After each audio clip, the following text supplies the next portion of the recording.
Let's talk about the main event, the boss battle of Lunar New Year, the gathering of the relatives. This is not a family reunion, it is a press conference where you are the scandal-plagued celebrity and your aunts are the paparazzi. You walk into the room and the air is thick with the smell of incense and judgment. It starts innocently enough. "Oh, look how big you've gotten," which is code for "you gained weight, didn't you?" You try to smile, offering a polite greeting, but they are already scanning you like a barcode reader at a checkout counter, assessing your net worth based on your shoes and your haircut. Then comes the interrogation. The questions are scripted. I swear there is a secret handbook passed down through generations of Asian elders called How to Destroy Your Grandchild's Self-Esteem in 3 questions or less. Question number 1, always, when are you getting married? If you're single, you are defective. If you're dating, when is the wedding? If you're married, when is the baby? If you have a baby, when is the second baby? It never ends. You could literally be the president of the universe and your aunt would still ask, "But are you eating enough? You look pale." I've tried every strategy to answer these questions. I've tried logic. I'm focusing on my career. They hear, "I am unemployed and unlovable." I've tried humor. "I'm married to my freedom." They look at me like I just confessed to a crime. There is no winning. You just have to sit there, peeling a mandarin orange, dissociating from reality while they dissect your life choices. And let's discuss the mythical creature known as the neighbor's kid, or your cousin Thang. This person does not exist in reality. He is a construct made of pure success. Cousin Thang is apparently a neurosurgeon who is also a CEO, an astronaut, and volunteers to save pandas on weekends. Why can't you be more like Thang, they ask. Because Thang is a lie, Auntie. Nobody is that perfect, but you can't say that. You just nod and eat another piece of candied coconut, wishing the sugar rush would knock you unconscious. Speaking of sugar, the sheer volume of confectionery consumed during this holiday is diabetic.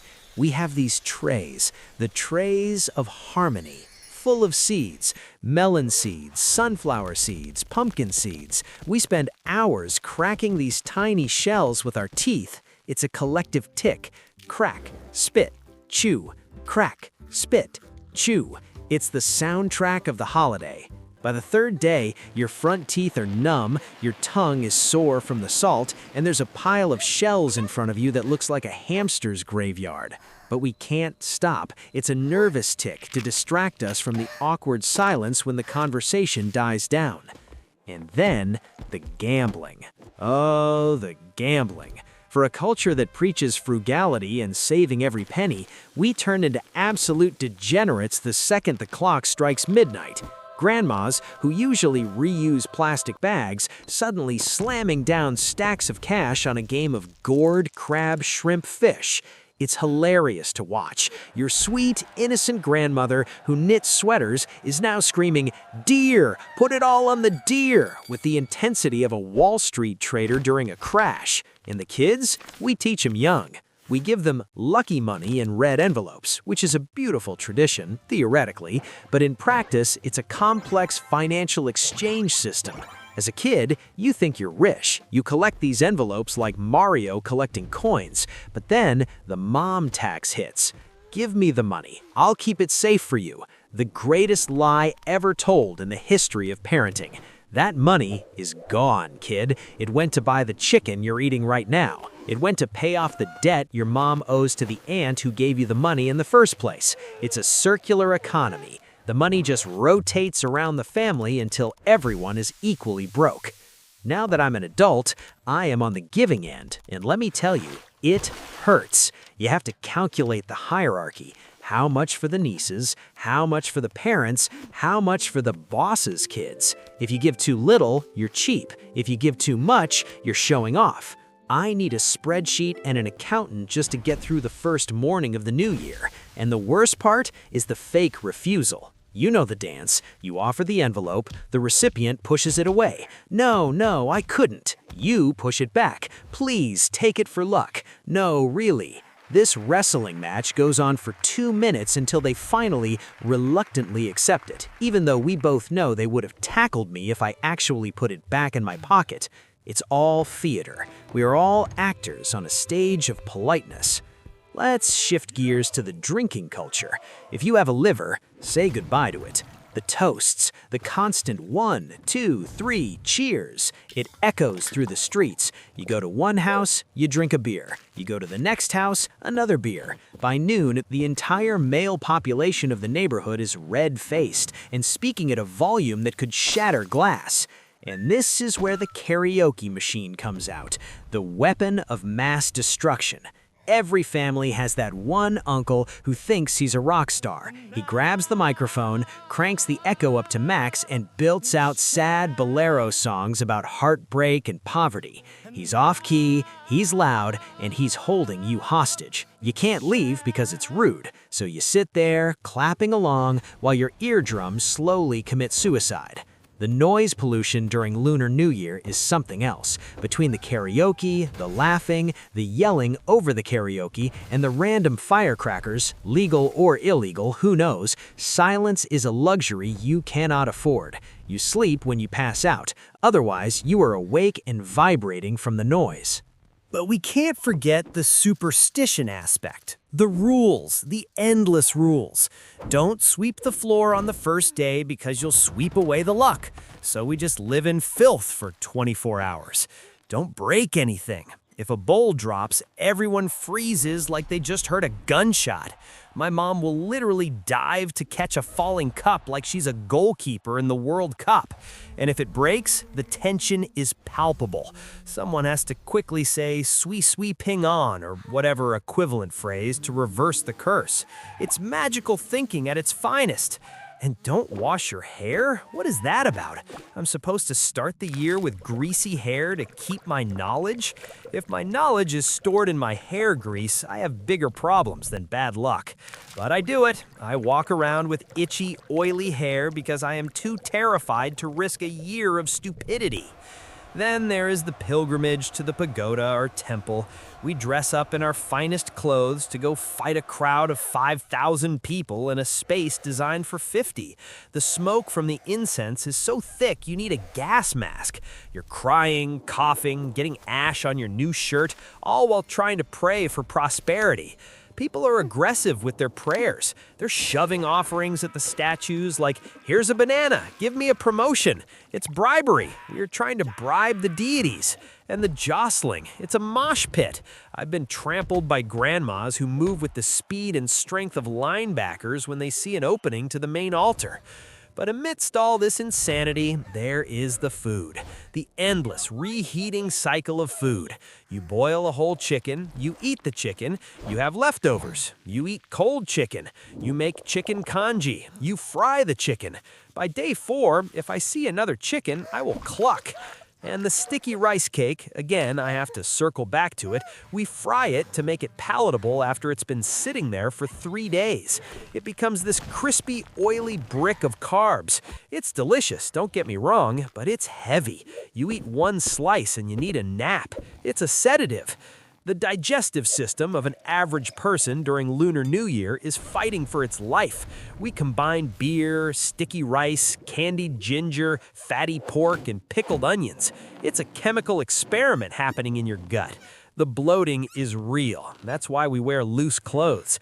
The ow dye looks nice for the photo, but 10 minutes later, that button is holding on for dear life, praying for mercy. Let's talk about the homecoming journey.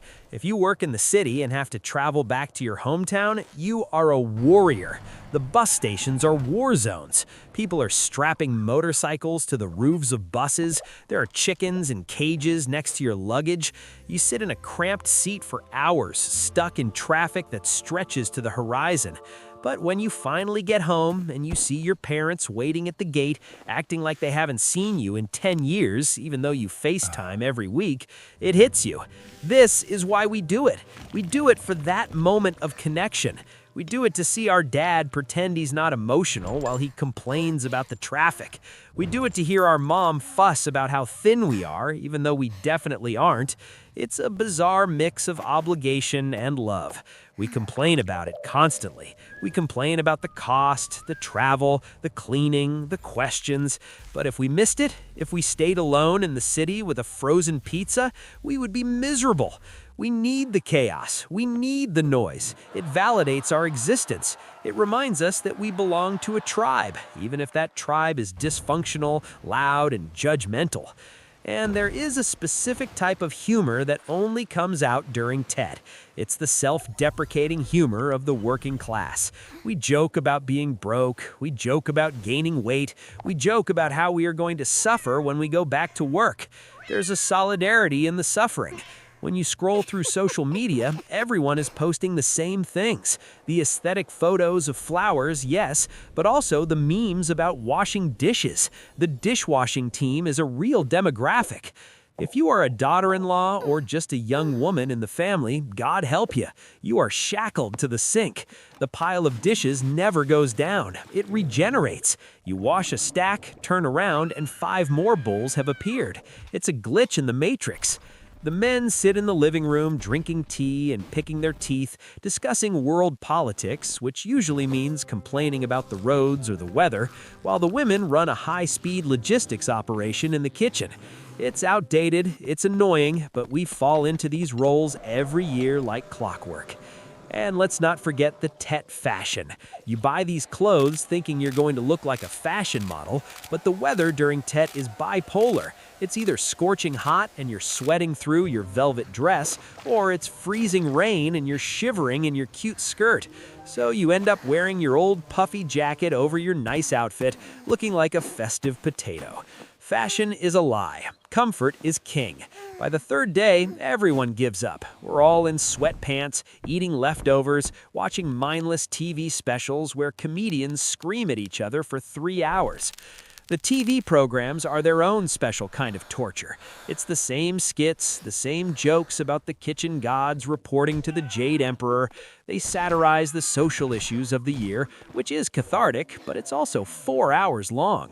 Who has the attention span for that? We put it on as background noise while we gamble and argue.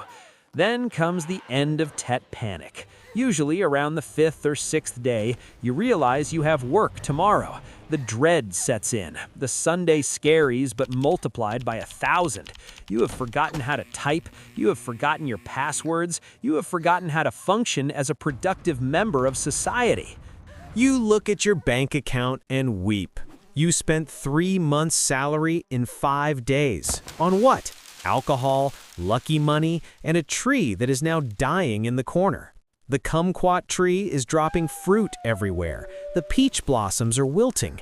It's a metaphor for your motivation. But you pack your bags, you load up the care package your mom forces on you, 10 kilos of rice, a frozen chicken, more sticky rice cakes. Take it, up there it's expensive, she insists. So you drag this luggage, heavier than when you arrived, back to the city.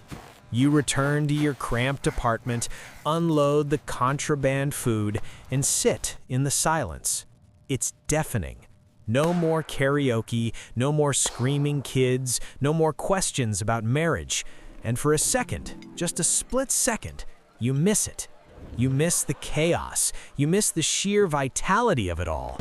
Because that's what Lunar New Year is. It's an explosion of life. It's messy, loud, expensive, and exhausting, but it's alive. It's a reminder that we are here, we are together, and we survived another year. So, is it a stupid holiday? Maybe. Is the cleaning unnecessary? Absolutely. Are the questions intrusive? Yes. But would I trade it for anything else? No, because I'm a glutton for punishment and I need that lucky money to pay for my therapy.